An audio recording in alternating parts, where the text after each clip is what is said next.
अब ज़र्ब की खुसूसियात हम लोग देखेंगे कि भाई ज़र्ब जैसे जमा की खुसूसियात आपने देखा है, अरकान की अगर तब्दीली करेंगे तो हासिल जमा में कोई तब्दीली नहीं होगी। अब हम ज़र्ब की खुसूसियात देखेंगे। दो अदद का अगर हम ज़र्ब लेते हैं 5 ज़र्ब 3, है ना, इसका हासिल ज़र्ब क्या होगा, यानी 5 कितनी मरतबा, 3 मरतबा। इसका मतलब क्या है, अगर हम इसको जमा की सूरत में लिखेंगे 5 जमा 5 जमा 5, है ना, इस तरीके से इसका मतलब क्या है 5 3 मरतबा। ये 5 3 मरतबा हम लोगों ने लिए, क्या जवाब आएंगे, क्या हासिल जमा क्या आएंगे इसके 15। इसका मतलब 5 3 मरतबा अगर आप लेते हैं तो 15 आपका हासिल ज़र्ब कितना आएगा, 15 आएगा। अगर समझ लीजिए यही मिसाल को अगर इसी को अगर हम अरकान की इनकी तब्दीली करते हैं कि भाई 5 3 मरतबा के बजाय अगर ऐसा करें 3 5 मरतबा लें तो हासिल ज़र्ब क्या होगा, देखते हैं तब्दीली कुछ होती है कि हासिल ज़र्ब के अंदर देखेंगे हम। तो अब 3 5 मरतबा लेना, मतलब इसको हम जमा की सूरत में अगर हम लिखते हैं तो 3 जमा 3 जमा 3 जमा, ये मतलब हो गया इसका 3 कितनी मरतबा, 5 मरतबा। चलो इसको सबको मिलाओ आप तीनों को, कितने होते 3 और 3 6, 6 और 3 9, 9 और 3 12, 12 और 3 15, है ना, 15। इसका मतलब क्या हुआ, फिर बताइए आप लोग ज़र्ब की खुसूसियात क्या है, गौर कीजिए, है ना। यहाँ पर भी देखिए अगर 5 3 मरतबा है तो 15 आया, या 3 5 मरतबा है तो 15 है। इसका मतलब क्या हो गया कि अगर हम ज़र्ब के अमल में भी अरकान को अगर तब्दील करते हैं, अरकान की जगह अगर हम तब्दील करते हैं, समझ लीजिए पहला रुकन है, ये पहला रुकन है और ये दूसरा रुकन है, अगर पहले रुकन को की जगह या दूसरे रुकन की जगह अगर हम तब्दील कर देते हैं तो हासिल ज़र्ब में कोई फ़र्क नहीं होता। इसका मतलब अगर हम इसको एक ज़ाब्ते की सूरत में, एक उसूल की सूरत में अगर हम लिखना चाहेंगे तो उसको ऐसा हम लिख सकते हैं कि एक अदद ए है, उसको बी से ज़र्ब करेंगे तो हासिल ज़र्ब किसके बराबर होगा, हासिल ज़र्ब होगा बी ए। तरतीब अगर बदल गई, रुकन की जगह अगर बदल गई, पहला रुकन दूसरा रुक गया, दूसरा रुकन की जगह पहले रुकन अगर आ गया तो हासिल ज़र्ब में कोई फ़र्क नहीं आएगा, हासिल ज़र्ब बराबर। अगर इस उसूल के मुताबिक इसी सवाल इसी मिसाल को अगर हम लेते हैं तो इसका मतलब क्या हो गया, 5 ज़रब 3 ये किसके बराबर है, 3 ज़रब 5 के बराबर है ना।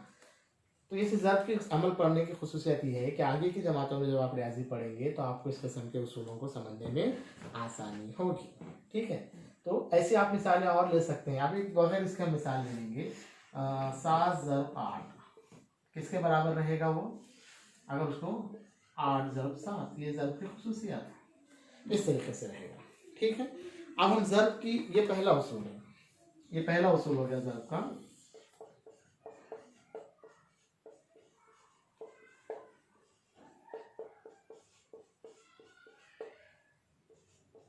अरकान की जगह तब्दील करने पर हासिल ज़र्ब में कोई फर्क नहीं होता, हासिल ज़र्ब में कोई फर्क नहीं होता, ठीक है।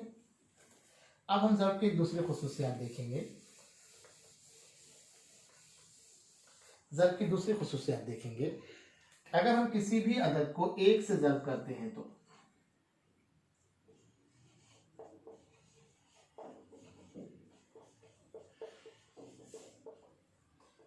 1 से ज़र्ब करने पर क्या होगा, देखिए किसी भी अदद को 1 से अगर हम ज़र्ब करते हैं, मिसाल के तौर पर अगर आप ले लेते हैं 40, 1 मरतबा 40 ज़र्ब 1 यानी क्या 40 1 मरतबा कितना आएगा, हासिल ज़र्ब कितना आएगा, 40 1 मरतबा मतलब 40 हो रहेंगे ना, 40 1 मरतबा यानी 40 ही रहेंगे, है ना। या 1 40 मरतबा कितना रहेगा, 40 रहेगा। इसका मतलब हम यहाँ पर क्या कर रहे हैं, 40 को अगर 1 से हम ज़र्ब करते हैं, 40 को अगर हम 1 से ज़र्ब करते हैं, 40 को 1 से ज़र्ब करते हैं तो हासिल ज़र्ब वही अदद आ रहा है। एक और मिसाल, हम छोटा अदद अगर हम लेना चाहें 7 1 मरतबा मतलब क्या रहेगा, 7 ही रहेगा।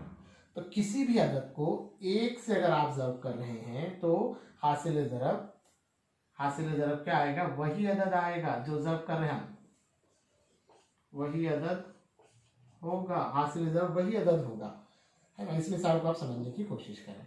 इसका मतलब अगर इसको उसूल की सूरत में अगर हम लिखना चाहेंगे तो ए ज़र्ब एक मसावी क्या रहेगा, ए, है ना। एक कोई एक अदद है, अगर समझ लीजिए ए कोई अदद है, उसको आप एक से ज़र्ब अगर कर रहे हैं तो हासिल ज़र्ब वही अदद आएगा। ये उसूल आपको ध्यान में रखना है, ठीक है। अब हम अगर देखें, यहाँ पर मैं वो उसूल लिख देता हूँ ताकि हमको समझने में आसानी रहे। ए समझ लीजिए एक अदद है, अगर उसको हम किसी अदद से ज़र्ब एक से ज़र्ब करेंगे तो हासिल ज़र्ब ए ही होगा, है ना। अगर ए की जगह कोई भी आप डाल दीजिए अदद तो हासिल ज़र्ब वही अदद आएगा, ठीक है। अब ज़र्ब का उसूल हम तीसरा उसूल हम देखते हैं कि किसी भी अदद को सीफर से अगर हम ज़र्ब करेंगे तो क्या होगा, है ना। किसी भी अदद को अगर हम सीफर से ज़र्ब करें तो, किसी अदद को सीफर से ज़र्ब करने पर, किसी अदद को सीफर से ज़र्ब करने पर क्या होगा। किसी अदद को अगर समझ लीजिए एक अदद ले लीजिए 25, ज़र्ब सीफर क्या आएगा, सोचिए आप। इसका मतलब क्या है, पहले ये हमको समझना जरूरी है। 25 सीफर मर्तबा, इसका मतलब क्या है, 25 सीफर मर्तबा। सीफर मर्तबा मतलब कुछ नहीं, इसका मतलब क्या हो गया, कुछ ही नहीं लेना, इसका मतलब सीफर है, छोटा अदद हम लेंगे, है ना, समझना है आपको। 2 सीफर मर्तबा, है ना। 2 आम लीजिए आप सीफर मर्तबा, 2 आम सीफर मर्तबा लेना है, मतलब सीफर ही लेना है, कुछ नहीं लेना है, एक बार भी नहीं लेना है आपको। यानी 2 आम उठाना है क्या, नहीं उठाना है आपको, मतलब उसका कितने आम लेना है आपको, सीफर मर्तबा, यानी सीफर आम आपको लेना है। इसका मतलब क्या हो गया कि अगर आप किसी भी अदद को सीफर से अगर हम ज़र्ब करेंगे, किसी भी अदद को सीफर से ज़र्ब करने पर हासिल ज़र्ब सीफर ही होगा, हासिल ज़र्ब सीफर ही होगा। ये तीसरा उसूल हो गया ज़र्ब का, है ना। हासिल कितना भी आप बड़ा आदत ले लो, 5 लाख, जैसे इससे पहले हम ले 5 लाख, 5 लाख को अगर सीफर से ज़र्ब करेंगे तो वो क्या बना देगा, सीफर ही बना देगा। मतलब सीफर से आपको पंगा नहीं लेना है, किसी भी अदद को अगर सीफर से आप ज़र्ब करवा देंगे तो वो अदद क्या हो जाएगा, सीफर हो जाएगा।